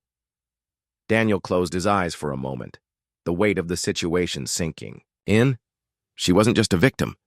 She had allowed herself to be drawn back into that world, and now they were both paying the price for it. Part El Cree or Laques. The decision Marissa. She couldn't breathe. The tension in the room was suffocating, and the silence that stretched between them was unbearable. She had told him the truth, the ugly, painful truth. But now that it was out in the open, she realized she wasn't sure if she was ready for the consequences. Daniel stared at her, his expression unreadable, and for a moment, it felt like everything had stopped.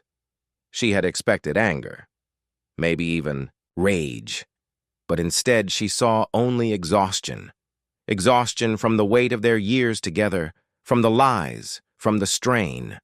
Finally, he spoke. His voice was raw, almost broken. "I don't know if I can forgive you, Marissa." His words hit her like a physical blow. "I don't know if I can look at you the same way again." Her heart sank, and she took a step forward, her hands trembling. "Please," she whispered, "I'll do whatever it takes. I'll fight for us, for you, for the life we've built." Daniel shook his head slowly, his eyes filling with a pain that made her ache. "I don't know if I can keep fighting for something that's already broken." As the hours passed, neither of them knew where to go from here. The house felt emptier than it ever had. They both stood at a crossroads, unable to see a clear path forward. In the end, they both knew that the road to healing, if it even existed, would be long and uncertain. For now, the future seemed like a distant, unreachable place. The days following the confrontation were a blur. Daniel threw himself into work, letting the routine of meetings and deadlines numb the lingering ache in his chest. It felt easier to ignore the raw emotions that had been exposed than to face them head on. But no matter how much he tried to distract himself, the thought of Marissa haunted him, clinging to every waking moment. She was still there, living in the house, but it was as if they were two strangers passing through the same space. Neither of them knew what to say anymore. The trust that had once felt so unbreakable was now a fragile, brittle thing, and neither one of them knew how to fix it. When he returned home that evening, the house felt eerily quiet. Marissa was sitting in the kitchen, staring out the window, her face hidden behind a curtain of her own thoughts. She didn't turn to acknowledge him as he entered, but he could feel her presence, heavy and tense in the room. "I talked to Wolf today," Daniel said quietly, his voice breaking the silence. He watched her stiffen, but she didn't turn to face him. He continued, his words coming more freely now. "He called me, trying to explain himself, trying to say he wasn't the man I thought he was." Marissa flinched at the mention of Wolf, but still she didn't speak. Her fingers tapped the surface of the table nervously, as though she was trying to find something to hold on to in the whirlwind of emotions swirling around them. "He told me a lot of things," Daniel said, the bitterness creeping into his voice. "Told me you'd been in debt, that you needed him for protection, and maybe that's why you couldn't say no to him. But he also told me that you'd been the one who asked him to come back." Marissa's shoulders hunched, and for the first time she turned to look at him, her eyes filled with regret. She opened her mouth as if to speak, but the words never came. "I don't know what I was thinking," she finally said, her voice breaking. "I thought I could protect us both, but I just made everything worse. I never wanted you to know about him. I never wanted him to be a part of our lives." Daniel was silent, his gaze fixed on her. "And now? What do we do now, Marissa?" His question hung in the air, filled with more than just the immediate aftermath of their argument. It was the question that had been plaguing him since he found the papers, since he started uncovering all the lies. Could they ever go back? Was there even a possibility of moving forward? Marissa swallowed, tears threatening to spill over as she met his gaze. "I don't know," she whispered. "I wish I could tell you everything, but the truth is, I don't know what to do either. I don't know if we can fix this." Part Lex 3. The decision Marissa days turned into weeks, and neither of them had found a clear way forward. The conversations between them had become sparse, strained, as if both of them were waiting for something, an answer, a sign, a reason to either hold on or let go. Marissa tried to pretend that things were normal, but the weight of their broken trust was always between them, lingering in every glance, every silence. The house felt more like a battlefield than a home. One night, as Marissa lay in bed staring at the ceiling, she could hear Daniel pacing in the living room, his steps restless, full of frustration. It was the same every night. He couldn't sleep. Neither of them could. The phone call with Wolf had made everything worse. It had stirred up old feelings, old fears. But it had also made something clear. Daniel was struggling, and he wasn't sure if he could keep going in this relationship. He didn't know how to forgive her, and every time he looked at her, he saw the woman who had betrayed him. Marissa knew she had a decision to make too. She could keep fighting, keep trying to explain, to prove that she was worthy of his love. But deep down, she understood that she couldn't change the past. She couldn't erase the mistakes she had made. All she could do was give him space, let him make his own choice. She couldn't keep living in this limbo. The next morning, when Daniel came down to the kitchen, Marissa was already sitting at the table, her hands folded in front of her. She didn't look up at him immediately, but she could feel his presence, the weight of his stare. "I think we need to talk," she said, her voice calm but filled with an underlying sadness. Daniel raised an eyebrow, his expression guarded. "What about?" "I think," she began, her heart hammering in her chest. "I think we've both been pretending that we can fix this. But I'm starting to believe that maybe we can't. Maybe we've already crossed a line that can't be uncrossed." Daniel's face remained unreadable, but his eyes flickered with a hint of something. Regret, perhaps, or the same sadness she felt. "I'm not asking you to forgive me, Daniel. I'm not asking you to forget what I've done. But I think it's time for us to make a decision. Do we keep going like this, just existing in the same space, living separate lives? Or do we end it, let go, and try to find peace apart?"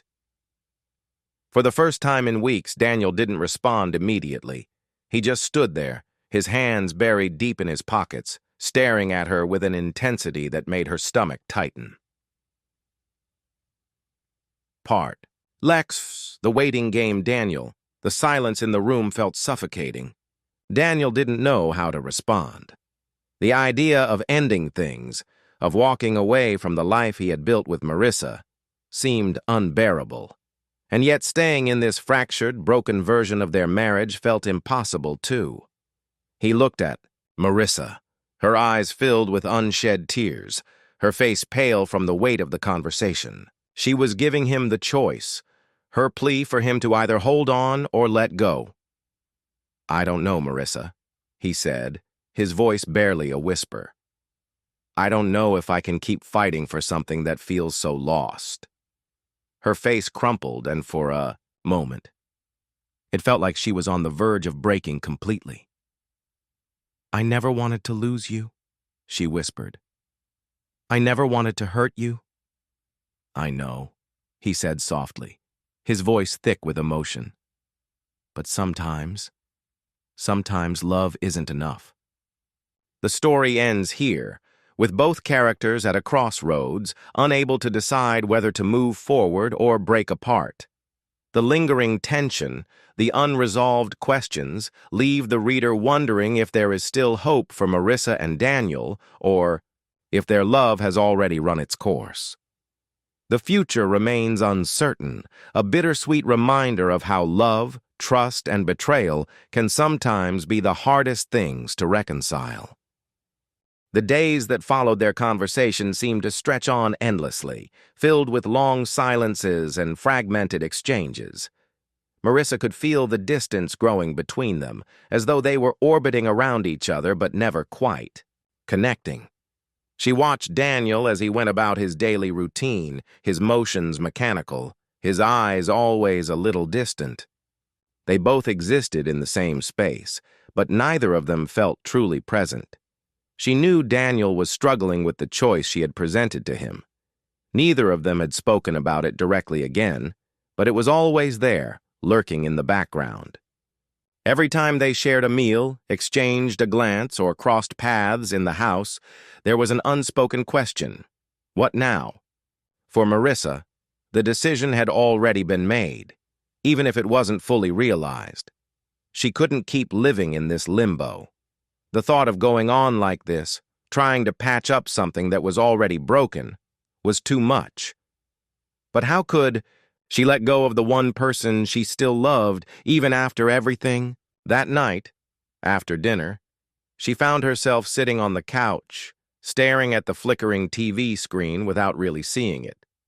Daniel was in the kitchen, cleaning up after the meal, his movements slow, deliberate.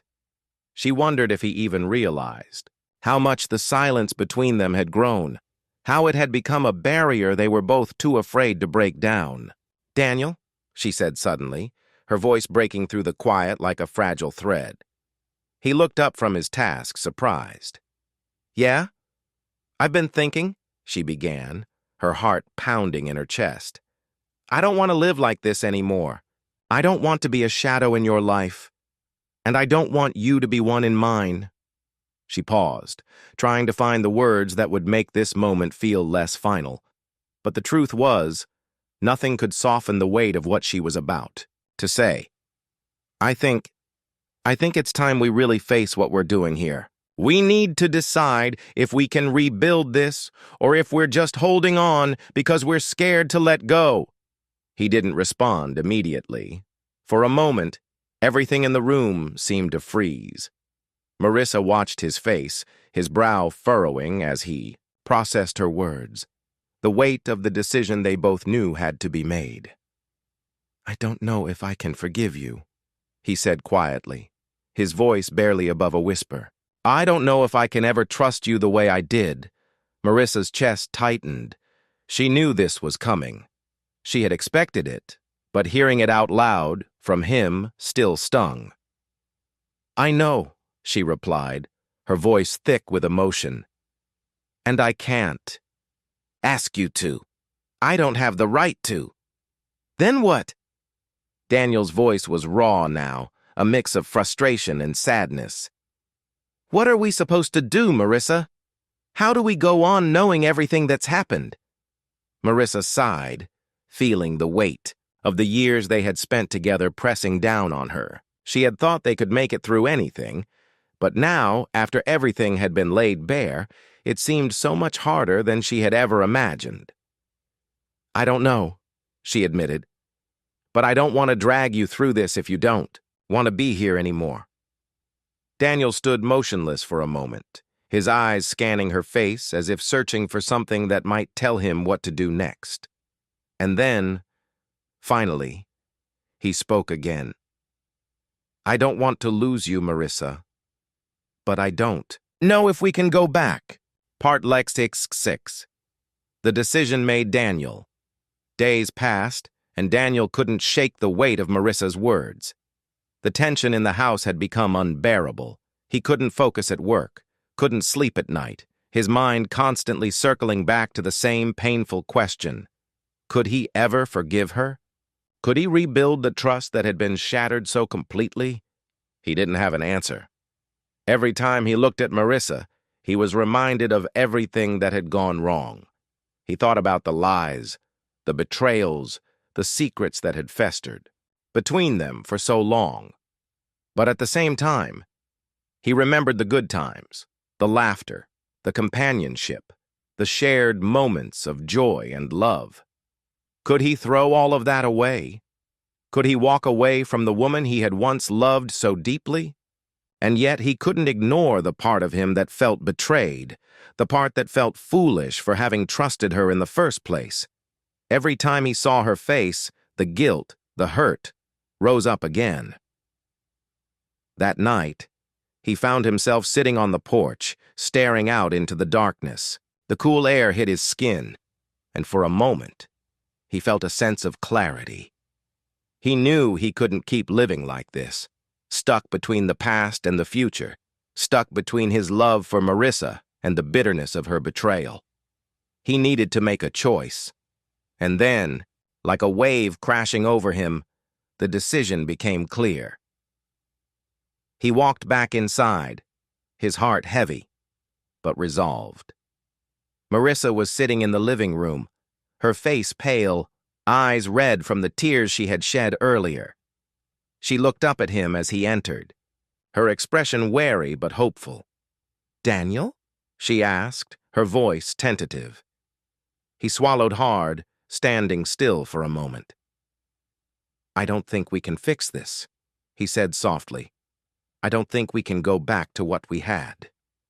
Marissa's eyes filled, with tears again, and she nodded, as though she had known this moment was coming, but had still hoped for a different outcome.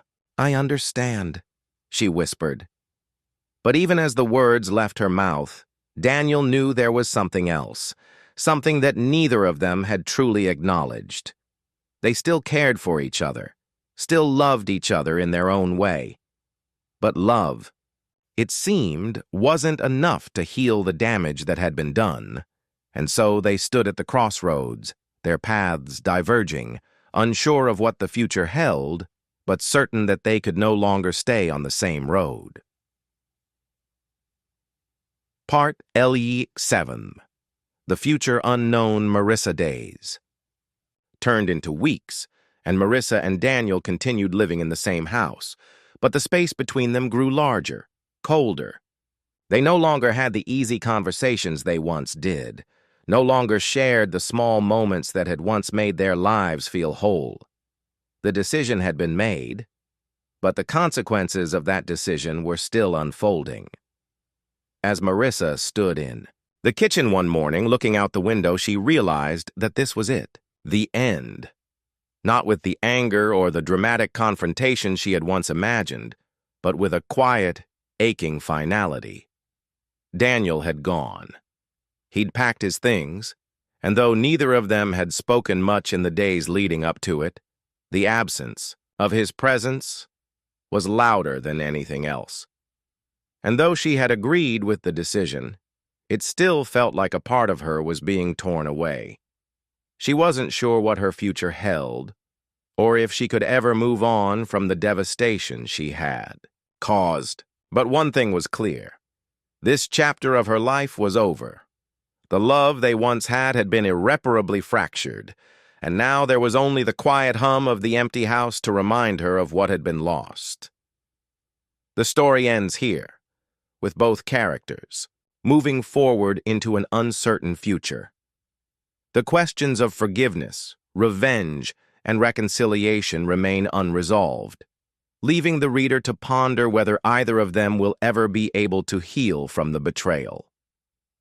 The ending is bittersweet, as both Marissa and Daniel face the consequences of their choices, uncertain of what tomorrow will bring. The months after leaving were the hardest Daniel had ever faced. He had moved into a small apartment in the city, far from the house he had shared with Marissa. He spent his days trying to numb the pain, work, the gym, late nights watching movies that did little to distract him. Every now and then, he would wake up in the middle of the night, his mind racing, his body tense, thinking of her. But as much as it hurt, Daniel knew there was no going back. The relationship, in its purest form, was over. The foundation they had built together had been eroded, and no amount of apologies or explanations could restore it to what it had once been. He had tried to forgive her, but the trust had been shattered beyond repair. He couldn't erase the images of her betrayal, nor could he ignore the ways in which it had changed him. What did he want now? He didn't have the answer.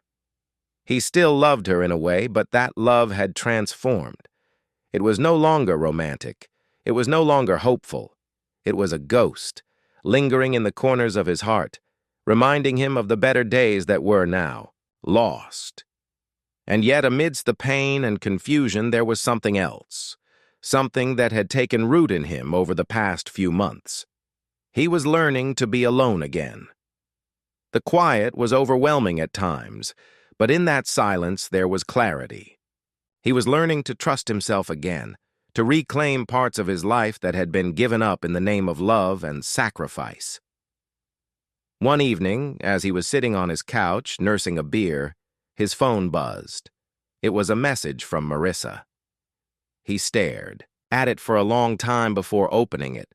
"I don't know where to begin, Daniel, but I need you to know I'm sorry. I know what I did can't be undone. I don't expect you to forgive me, but I need to say it. I need you to know I'll always care for you, no matter what." The words were simple, but they hit him harder than he anticipated.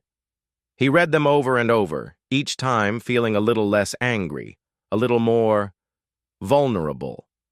He realized, with a sinking feeling in his chest, that part of him still wanted to believe in the possibility of reconciliation. But he knew better now. He typed back, slowly, carefully. "I'm sorry, too. I'll always care for you, but we can't go back. We both know that. Take care of yourself, Marissa." He hit send before he could second-guess himself. It wasn't a harsh response. It wasn't an angry one. But it was final. Part Elguin Nye, Marissa's Reckoning. Marissa. The message from Daniel lingered in Marissa's mind for days.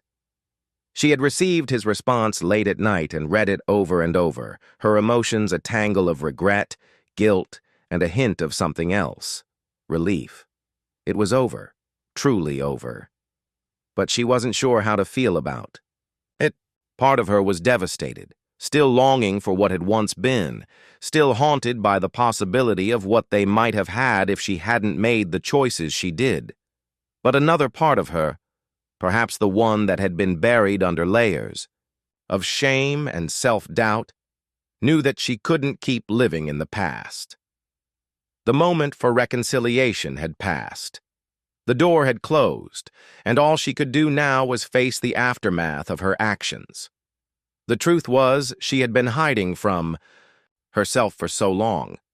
She had been running from the reality of her choices, from the weight of what she had done to Daniel and to their marriage. But now, as she sat alone in their old house, the walls pressing in on her, she had no choice but to confront it. She couldn't undo her mistakes, couldn't erase the hurt she had caused. She had tried to justify her actions at first, tried to tell herself that she was simply seeking something she had been missing. But that was a lie, wasn't it? The truth was far simpler and far uglier. She had acted out of fear, out of insecurity. She had sabotaged the one relationship that had meant the most to her because she was too afraid to face the truth about herself. The pain in her chest was unbearable, but it wasn't just the loss of Daniel that she mourned. It was the loss of herself, the woman she had been before all the lies, before all the betrayal. Marissa knew that the road ahead would be long, filled with hard lessons and lonely nights. But for the first time in months, she felt a strange sense of clarity. She was standing at the edge of her own reckoning, and the only way forward was to own her mistakes, to learn from them, and to rebuild. Part LXXXX. The possibility of moving on Daniela. Few weeks passed, and Daniel began to feel something he hadn't felt in a long time, a kind of peace. It was quiet, not the exuberant joy he had once hoped for, but something deeper, more grounded. The weight that had been pressing on his chest for months seemed to lift a little. He still missed Marissa, missed the life they had built together, but the anger was fading, and the resentment was starting to feel like a distant memory. He found himself reconnecting with old friends, going out for drinks, even dating again. It wasn't that he was ready to replace Marissa, but he was beginning to understand that life could go on. He could go on. And perhaps that was the first step toward healing. One evening, while scrolling through his phone, he saw a notification from an old acquaintance, a message from a woman he had gone on a few dates with months ago, before everything had unraveled. "Hey, it's been a while. Want to grab coffee sometime?" For a moment, Daniel hesitated. But then he smiled, the first genuine smile in weeks. He didn't know if he was ready for a serious relationship. He didn't know if he would ever be ready, but he knew that he was finally starting to see a way forward. Part Lex Sect. A future uncertain Marissa as. The months wore on. Marissa began to find her own footing again. She had started therapy, was slowly rebuilding her career, and had even reached out to some old friends who had fallen by the wayside during the time she had been focused on her marriage. She didn't know what the future held, but she knew she was no longer the woman she had been.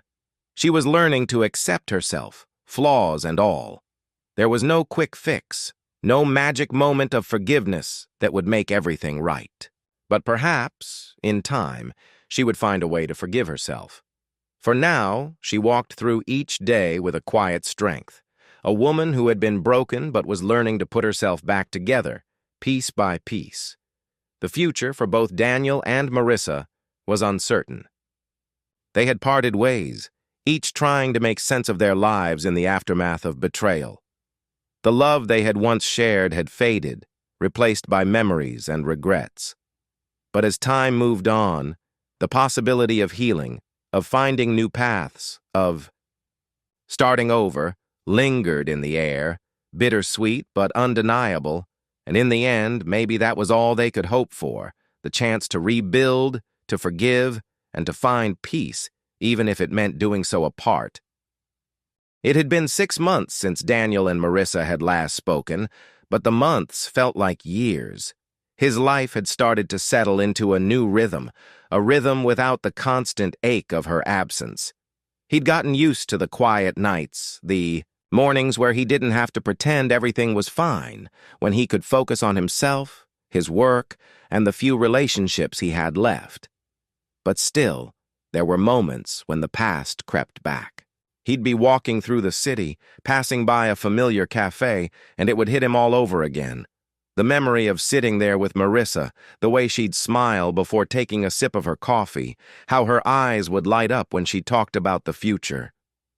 That future felt so far away now, a fantasy that had disintegrated under the weight of betrayal. One Friday evening, as he was walking home from work, his phone buzzed. It was a text from his sister Natalie. "Hey, Daniel, I know things have been tough, but I was wondering if you were open to seeing Marissa again. I think she's really changed. Maybe it's time for some closure?" Daniel froze. He stared at the screen, unsure of what to feel. Closure? What did that even mean? 6 months had passed, and the wounds were still fresh, though they had healed in some places.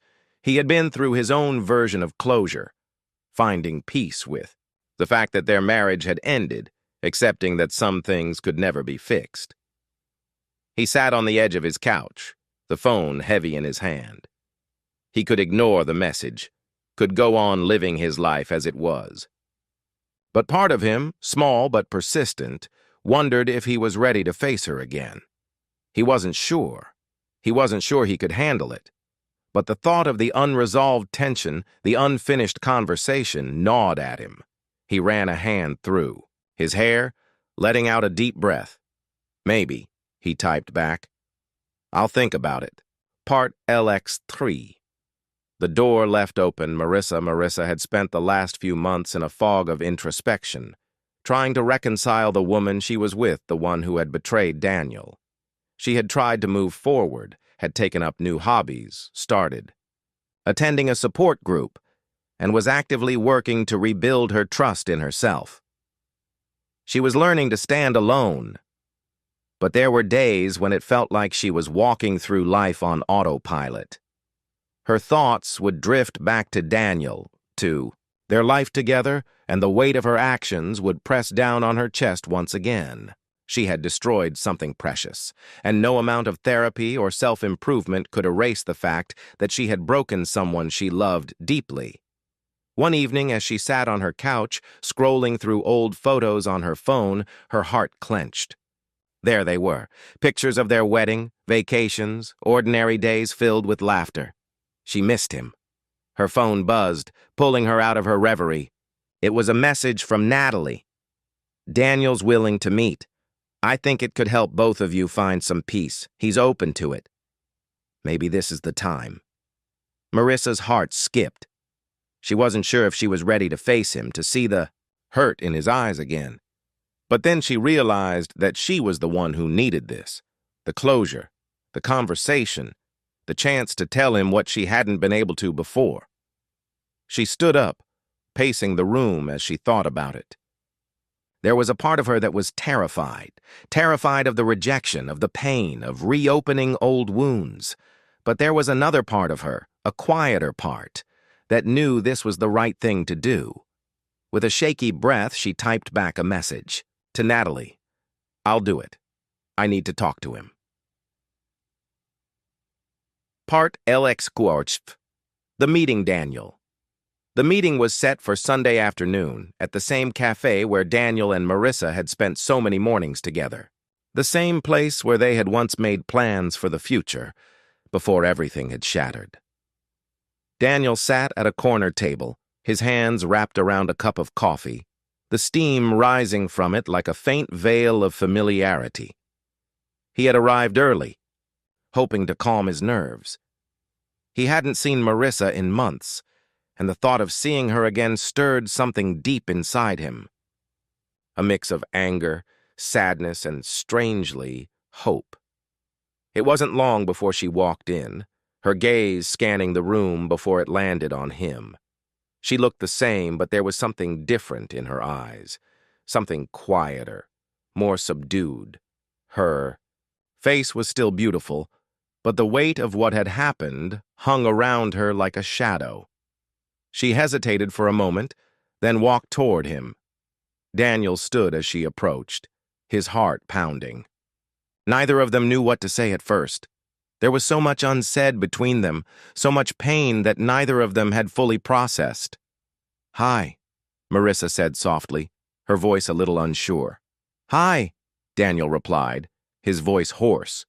He forced a smile, but it didn't reach his eyes. They sat down, the silence stretching between them. It felt heavy, loaded with everything they had been through. Finally, Marissa broke the silence. "I've been thinking a lot about us," she said, her voice quiet but firm. "About what happened. I know I can't undo it, Daniel. I know I hurt you in ways I'll never be able to take back. And I can't apologize enough for what I did, but I want you to know that I've changed. I'm not the same person I was then." Daniel looked at her, his expression unreadable. He wasn't sure if he was ready to believe that, but he didn't want to argue either. He just wanted to hear her out. "I've been working on myself," Marissa continued. "I'm trying to understand why I did what I did, why I let my own fears and insecurities dictate my choices. But none of that excuses what I did to you. I just want you to know that I'm sorry, and I'm sorry that I never gave you the chance to know that before." Daniel took a slow breath, letting her words settle inside him. He didn't know what to say. There were so many emotions bubbling up, but none of them felt like answers. The betrayal had cut too deep. He had tried to forgive, but the scars were still there. I don't know if I can forgive you, Marissa," he said, his voice rough. "I don't know if I'll ever be able to. What you did, it changed everything. I can't just forget that. But I do appreciate that you're being honest with me." There was a long pause before he added, "I guess, in some way, I needed to hear that. I needed to hear that you get it." Marissa nodded, tears welling up in her eyes. "I don't expect anything from you, Daniel. I just needed to say it, because it's the truth." Part LXXF. A new beginning, Marissa as. She looked at him, she realized that no matter what happened next, this was a step forward. Maybe they could never go back to what they had been. But this conversation had opened a door. Whether they walked through it together or apart, only time would tell. But for the first time in months, Marissa felt a flicker of hope. A hope that one day they might find a way to move on, whether that meant healing individually or somehow, slowly, rebuilding what had been lost. Whatever happened, This was the beginning of something new. Daniel stared at Marissa, his mind a storm of conflicting emotions. She looked vulnerable in a way he hadn't expected. Gone was the confident woman who had betrayed him so easily, replaced by someone who seemed to be carrying the same weight he had for so long. The silence between them stretched again, but this time it wasn't as heavy. It wasn't filled with accusations or anger. It was filled with something else, something uncertain, something that, for the first time in months, made Daniel wonder if they could ever find a way forward, even if it wasn't the way they'd once imagined. He wanted to say something, to reach for the thread of connection that had always been there, buried beneath the pain. But the words didn't come. Instead, he just nodded. I can't promise anything, Marissa, Daniel said, his voice raw. I don't know what comes next, but I'm not angry with you anymore. Not in the way I was. I think I've learned to accept what happened, even if I can't fully understand it. Marissa's eyes softened, and for a moment she seemed to let out a breath she didn't know she was holding. There was a flicker of relief in her expression, but she wasn't looking for anything from him anymore. I don't want you to carry this for me, she whispered, almost as if she were talking to herself. I don't want you to feel obligated to forgive me. I just wanted you to know. Daniel looked down at his hands, his fingers trembling slightly. He had spent so much time trying to figure out how to fix things, how to rebuild his life, how to make sense of a love that had torn apart. He realized now that he wasn't looking for an answer from her. He wasn't looking for her to fix things either. He had to figure that out on his own. I think we both need to move on, in whatever way that looks like, he said, his voice low. He wasn't sure if that meant forgiveness, but he knew it meant letting go of the past. Marissa nodded slowly, her lips pressed together as if she were holding back something, perhaps tears, perhaps the last words she had never said. I think you're right, she said softly. They sat in silence for a long moment, both of them lost in their own thoughts, their own journeys. The weight of their shared past lingered, but for the first time in months, it didn't feel suffocating. Part Lexeth. The future is uncertain, Marissa. As she walked out of the cafe, the cool evening air wrapped around her like a cloak. She didn't know where she was going or what to expect next. But for the first time in months, she felt lighter, as though a burden had been lifted off her shoulders. It wasn't the weight of Daniel's forgiveness that had shifted. It was her own sense of guilt, of responsibility that had been consuming her. In the end, she hadn't been looking for forgiveness. She had been looking for absolution from herself, and now she had it. Still, she knew it wouldn't be easy. There would be days when she would wish for a different outcome, when she would regret that she hadn't done things differently. But that was the cost of betrayal, wasn't it? There was no simple path forward, no clean slate. There was only the uncertain road ahead and the possibility that one day Daniel might find it in himself to forgive her even if she didn't need that forgiveness anymore. As she walked through the streets, her thoughts turned to her own future. She had always believed that the life they had built together was the one that was meant for her. But now, she wasn't so sure. Maybe the life that awaited her was something different, something she had yet to discover, and maybe, just maybe, that was okay. Part Lex X Wait. The final piece Daniel watched as Marissa left the cafe, her figure disappearing into the distance. For the first time in a long time, he felt like something had clicked into place. The pieces of the past, the anger, the betrayal, the confusion were still there, but they no longer held the same power over him. They had been reframed, recontextualized. He was no longer fighting against what had happened. Instead, he was learning to live with it. He wasn't sure what the future would bring. He wasn't sure if there was room for reconciliation or if they could ever build anything new together. But he did know one thing. Whatever happened, he would move forward. He had to. As he stood up from the table, he felt a strange sense of calm. Maybe it was the end of something. Maybe it was the beginning of something new. He didn't know yet, but for the first time in a long time, that uncertainty didn't scare him. Part Lex Gatson 9. A matter of trust Marissa weeks passed after the meeting at the cafe. Life went on. Marissa kept going to therapy, kept trying to rebuild her life, and she spent more time with her friends who had been her anchors throughout this whole process. She didn't reach out to Daniel again. She knew that their conversation had been enough for now. The quiet between them felt like an unspoken agreement. They didn't need to try to fix what couldn't be fixed. They could move on, even if they did it separately. And in that, there was a kind of peace. Marissa had learned to forgive herself, even if it didn't mean she would ever have what she once had. She had made her peace with the past. What came next was entirely up to her, and maybe, just maybe, she would find something better. Part XC. Open doors Daniel. As the months turned to a year, Daniel slowly found himself adjusting to the new version of his life. He wasn't angry anymore, but neither had he forgotten. He dated casually, but it never went beyond the surface. He realized he wasn't ready to build something real with someone else just yet. But that was okay. He was learning to be alone, to enjoy the quiet, to live without the constant ache of what could have been. The past had shaped him, but it didn't define him anymore. The door to forgiveness hadn't fully opened, but it had cracked slightly, and maybe one day it would open all the way.